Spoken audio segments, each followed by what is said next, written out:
So if you're a doom scroller like me, you've probably seen Bucky wipe an entire orphanage being the enemy team. And while it seems pretty OP that he can spam his ult, what if I told you that his ultimate isn't the most powerful part of his kit? And while he seems really simple, there's more to him than just clicking mouse 1. So in this video, I'm going to show you what his abilities do, some cool techs, as well as the gameplay loop and what you should be doing on Winter Soldier so that you can become the #1 Bucky in Marvel Rivals. So without wasting any more of your time, let's get straight into it. Now the first thing I'm going to go over is his pistol, called the Rotostern. This pistol is a projectile, with each bullet doing 70 damage and 140 damage to the head. This allows you to 2-tap any 250 HP hero to the head twice, or 1 headshot and 2 body shots to them. Now if you're someone like Black Panther and have 300 HP, you're going to need to hit 2 headshots and 1 body shot to be able to kill them. Now I would like to mention his bullets do have damage fall off beginning at 20 meters and decreasing all the way up to a 65% damage reduction when you're at about 40 meters or past that. Now you might realize that you only have 3 bullets and it might be pretty annoying to reload all the time. But don't worry, your passive ceaseless charge allows you to automatically reload your weapon every time you use an ability attached to his biotic arm. Not only that, but you're also granted bonus health when you're using any abilities related to his arm. You get 30 bonus health for using his hook and his slow field,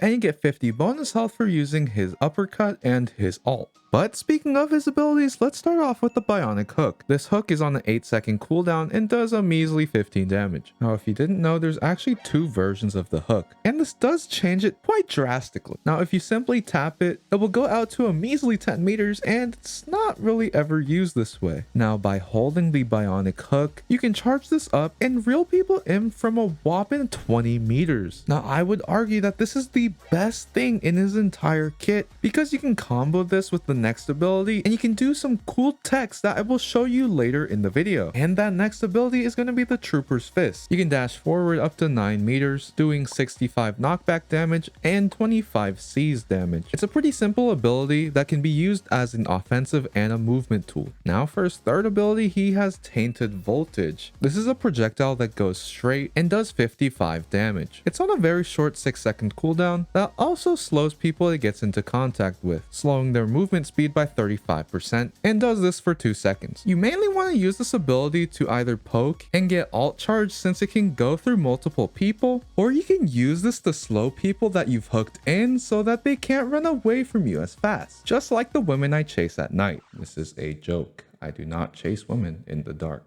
Anyways, his last ability is Kraken Impact, aka Armed and Dangerous! Now pressing your ultimate will send you in the air, and pressing the primary fire button will send you slamming the floor, hitting people in a 5-meter radius while also doing 100 damage. This also leaves a mark on them for 5 seconds. And what this essentially does is if you kill someone with this mark, you get your ultimate back for free. Not only that, but when you mark someone, it reduces the enemy's health by 20%. So if their HP bar falls below into this marked range, this counts as a kill. So while you may think that you should only be marking squishies, marking tanks can actually be very beneficial. As if a tank had 600 HP, if their health drops below 120 HP, they're considered dead. Now I do want to mention that if you cannot get a kill within 5 seconds, the mark will disappear. I would also like to mention that it is okay if you can't get the kill because you can still build ultimate charge while you're trying to get the refresh on your ultimate. And if you want to know when you can just straight up kill someone with your ultimate,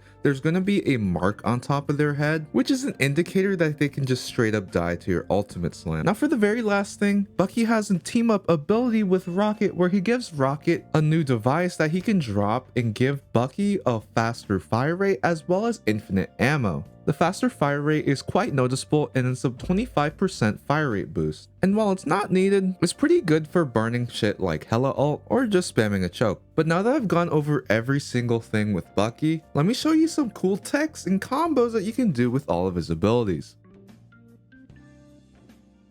Now, if you've played Roadhog from Overwatch, this hook is very similar to that, being that you can force people into uncomfortable positions with it. But not only do you have a hook for CC, you also have your uppercut. Now, you may think you can just get double the stun time by just hooking them and uppercutting them, but we can do way more. Now, also similar to Roadhog, turning your camera while reeling them in can put them in a better position for you, which you can then uppercut into your team. Now, what you can do is charge the hook around a corner, since this is a third-person game. And once you find the target of your choosing, you want to peek out and hook them, and you don't want to turn immediately once you see the contact with the hook, as this will break the hook and not let you get them in. What you want to do is that once you hit the hook, you want to step forward and to the right a little bit, while also turning your camera to your team. This essentially lets you set up a pinch on the poor dude that you just hooked, and then you want to follow up with an uppercut. This will then push the enemy into an even more uncomfortable situation, especially if the enemy you hooked has no way of getting out. On top of that, if they are trying to run away, after you put a couple shots into them, you can hit them with a slow ball so that they can't run as fast and get a little extra damage in. Then my next little tip with Trooper's Fist or his uppercut is that since this is a movement tool as well, and you can aim it, if there are moments where you're not comboing this with your hook and someone jumps you, you can uppercut them into the air, which sets them up for easy shots on the way down. This is because unless they have a double jump or something like that, they're falling at a very predictable arch, and your bullets are pretty big, so this is very guaranteed easy damage. Now, with the ability breakdown and the text I just gave you, let me give you the game plan and how you should be playing this character.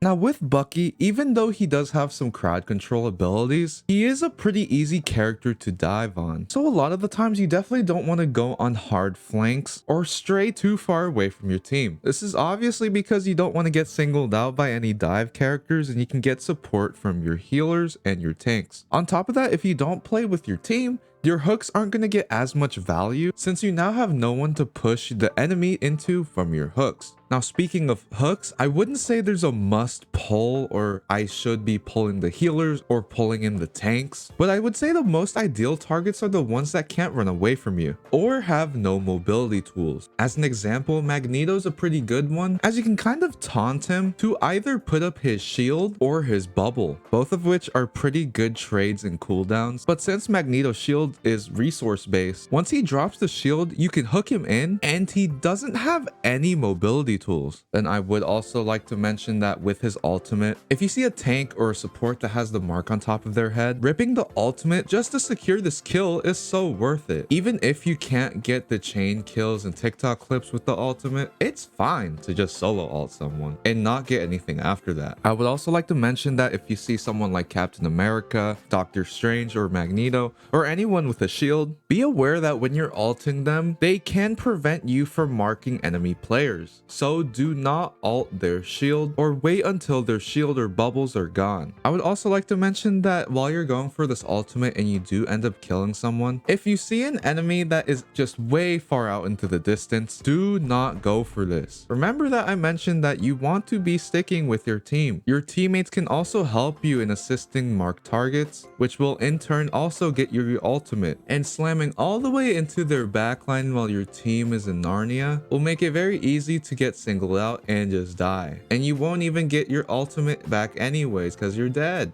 Basically, what I'm trying to say is don't try to die for it just to get your ultimate back again. It's okay. You can still build your ultimate back pretty fast, and you being alive to hook people in for your team is way more value than you going again and saying again and again. See what I did there? But with that being said, if you enjoyed or learned something new, please feel free to like, subscribe, and share. It really does help me out a lot more than you think, because I want to put out the best Marvel Rivals guide so that you can be the best at whatever character that you want, and you don't want to miss out on that. So subscribe. And if you like this video, you should check out my Black Panther and Iron Fist guide. Comment down below if you think Bucky be getting freaky with his biotic arm. And with all that being said, take care of yourself, take care of each other.